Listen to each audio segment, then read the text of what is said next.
welcome back to Two Pastors and a Mic. My name's Corey. And I'm Shannock. And again, we're glad that you're joining us. Hopefully you're having a great Christmas season. If you haven't already, go to Apple, leave reviews, go to Spotify, leave stars. Welcome all of you joining us on YouTube. Subscribe, like, share, all that things. All the stuff. We love it so much. And we've got a lot of things coming up in our church world tomorrow night. Join us for our Christmas service, the Christmas Spectacle. It's Spectacle? I don't know. Did I say that? Spectacular? I don't know what it is. Spectacle? December 21st. It's a Thursday night at 6:30. So if you're in town in the Louisville area, we encourage you to come be a part of that. Or if you're not in town, we encourage you to hop on Facebook, hop on YouTube. You can join the service. It's going to be heavily production. Will it be live online? I believe so. I don't know. If not, we'll release it later. But I'm pretty sure it'll be live on our socials and on YouTube. And I think it'll be a great night. And hopefully it's early enough to get you into the Christmas season, because it is on a Thursday. Christmas isn't until 4 days later. But speaking of Christmas, yes, let's just ask some Christmas questions. I don't know why, but I'm very curious of this. Has there ever been a time where you were very much anticipating something you were going to get for Christmas and did not receive it? And then how did you respond with that? Yeah, the first 7 years of my marriage. Oh, no. I told my wife the only thing I want are shoes. And she's like, you have so many of them. And I do have so many of them, but they're the only things I want because everything else I just get. So every year you anticipate getting a new pair of shoes? And finally I just was like, listen. So year 8 and year 9, she's done a great job. And this year we're not doing gifts because we're doing something fun. So year 8, year 9. So the first 7 years you kept saying it, hinting it, anticipating I just want it, shoes. and then you didn't get it. Never got it. So what was your response Christmas morning? The worst. I have the worst attitude ever on Christmas morning. It was always full of disappointment. Never got what I wanted. Oh, no.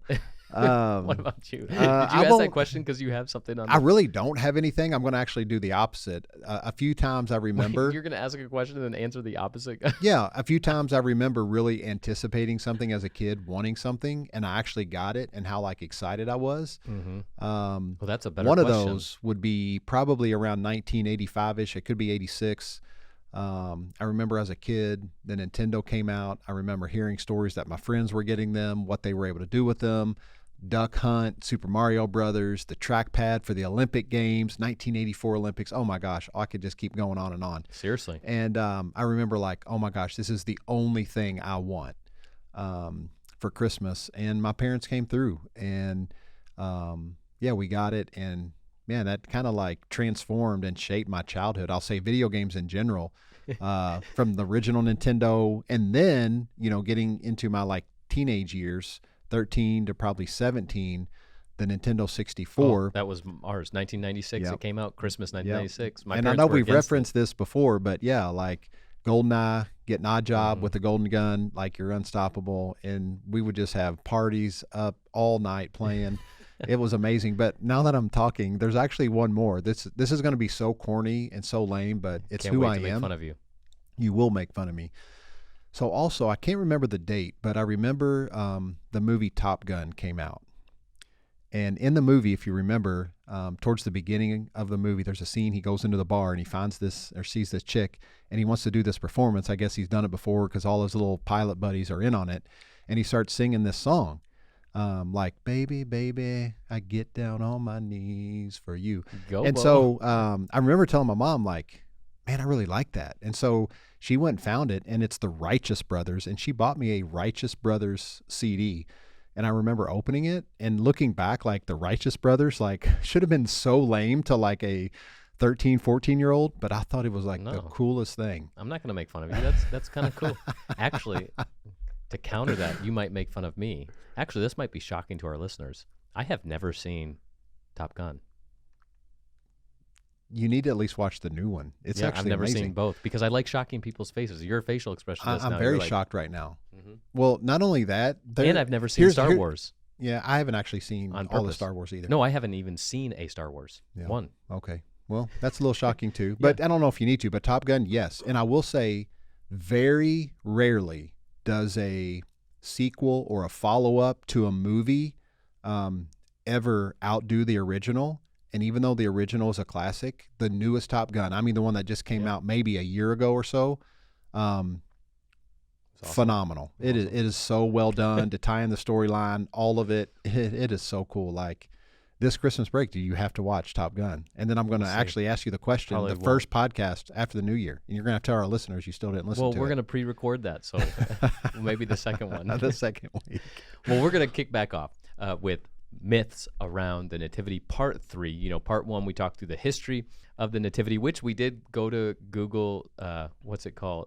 Pronunciation? Yeah. And it's Nativity, not Nativity. nay, not like a horse. Nativity. Nativity, we addressed Whatever. the 3 parts. I was wrong. And listen, you know where I grew up. You know where I currently Country live. Like boy. I am in the country. I grew up next to a creek. Like I'm country, and I'm going to have country slang. It's okay. And We I like still might say nativity. It's just how I like think about it. But No it's judgment. nativity. No judgment. It's okay. So the first part we talked about, Jesus' birth date is unknown. It wasn't on December 25th. Mary was actually married before she gave birth, and that Mary and Joseph would have traveled with an entourage back to Bethlehem to partake in a census. Remember, he's part of the royal family.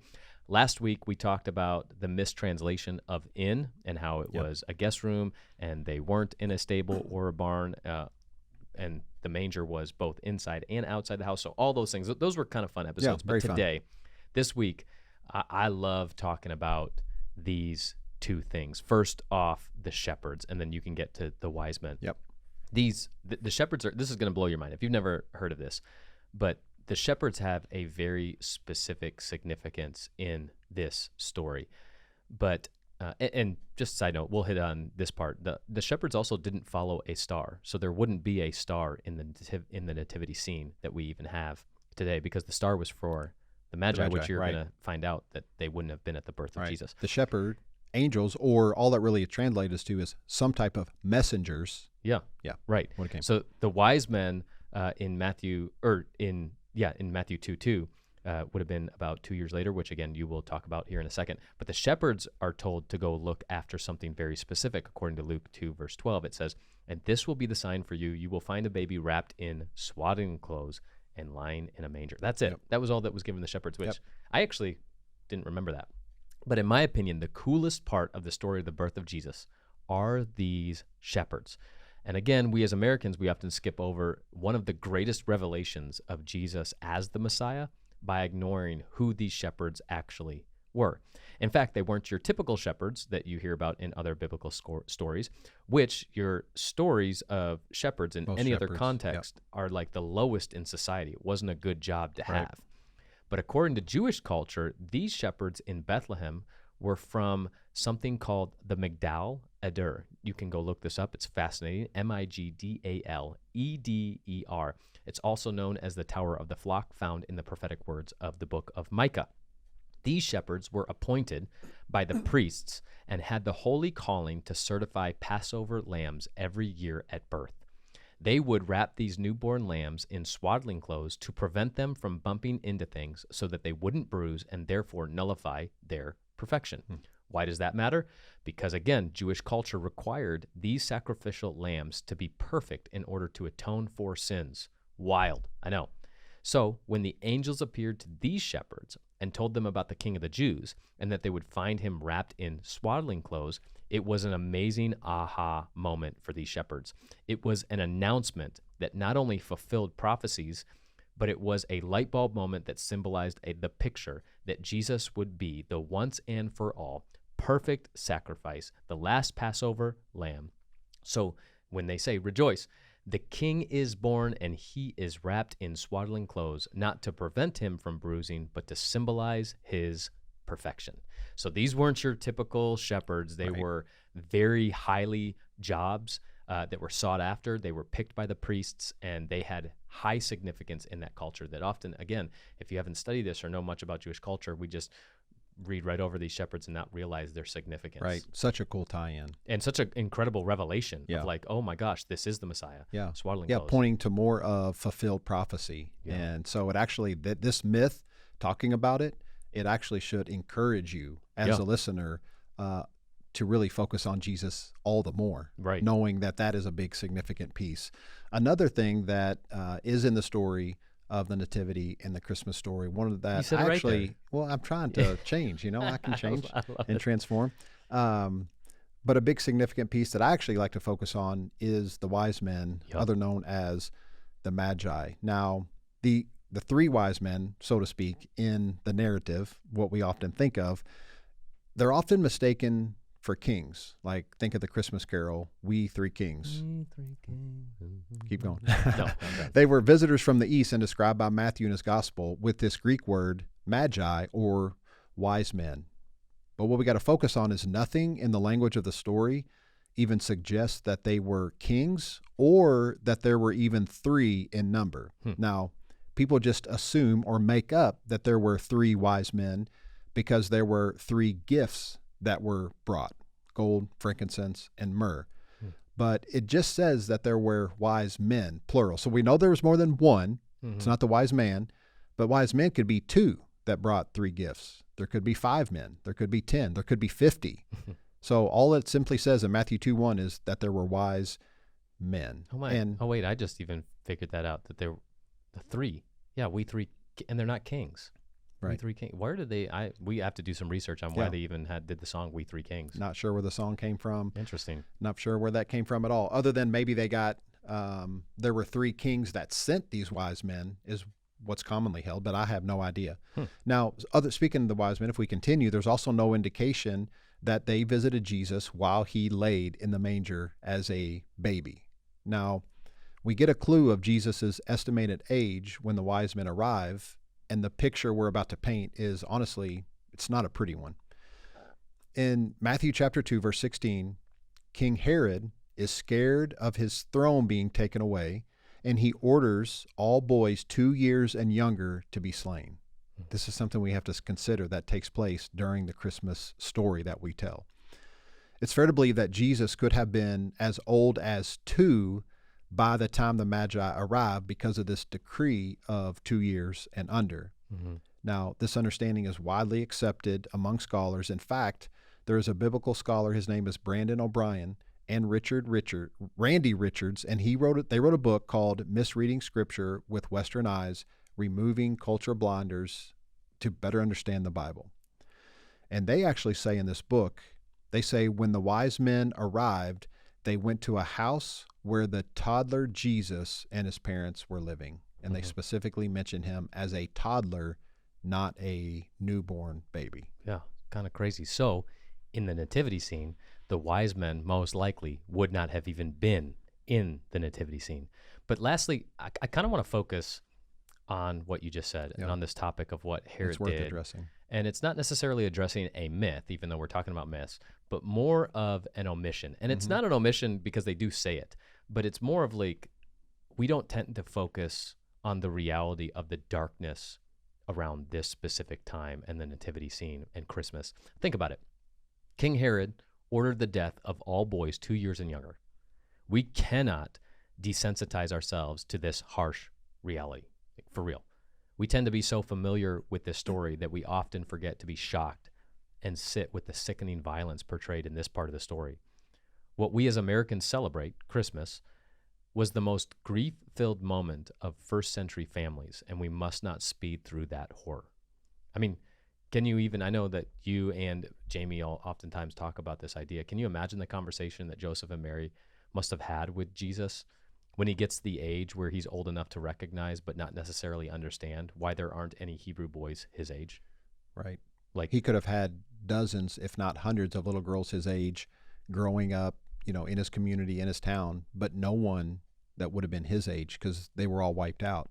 And then also you got to think about, could you imagine the other families that grew up around Mary and Joseph and Jesus, that one of their sons could have been killed, and they look over and see Jesus, he should have been killed, but he was spared, but their son died, and ultimately they died because of him, that he came. That's another perspective I haven't thought about before. And so think about the grief that you as a parent would have had. Now, we celebrate that the Messiah came, but for a lot of first century Jewish families, because Jesus came, their son had to be killed. Yeah. And it's kind of, this Christmas hits different because I've got a 19-month-old at home. And it's like, yeah, he would have been killed at this season if we were in the first century, which is wild to think about. It is. It's something that, yeah, like you said, it gets omitted because someone doesn't necessarily like to bring up the idea of grief and death around the birth of Jesus, but that's exactly what happened. But I think it also encompasses really the holistic picture of life, that it's not just the good things that we celebrate, but we can ultimately have peace and joy in any situation, even death. And ultimately, the picture is, though, then Jesus came to remove death, right? The cross was a picture of death to death, and ultimately for the salvation to all. And I just think that's also a beautiful picture that we do focus on this Christmas season, that the Word became flesh and dwelt among us. And it is the beautiful story of the love of God that He would send His Son. Yeah. Speaking of death, maybe we should do this next year, but those gifts that were given, gold, frankincense, and myrrh, that myrrh that was a gift is what was used to bury bodies. Like they would be embalmed in myrrh. And so it's kind of like a really cool revelation that Jesus at his birth was given what was given to people who die because he came to die. Mm-hmm. Kind of a cool revelation, which we could unpack those at I know we did that at a sermon series like 10 years ago now. We did. It was one of my favorite Christmases. So anyway, we just hope that you were like maybe awakened to some new realities this Christmas season. As the last 3 weeks, we've just unpacked a few myths, a few things around the Christmas story that we think are cool. Now, if you have traditions and you want to celebrate Jesus lying in a manger outside, under a stable, in a cave, whatever, with the wise men there, the star above, knock yourself out, keep the traditions.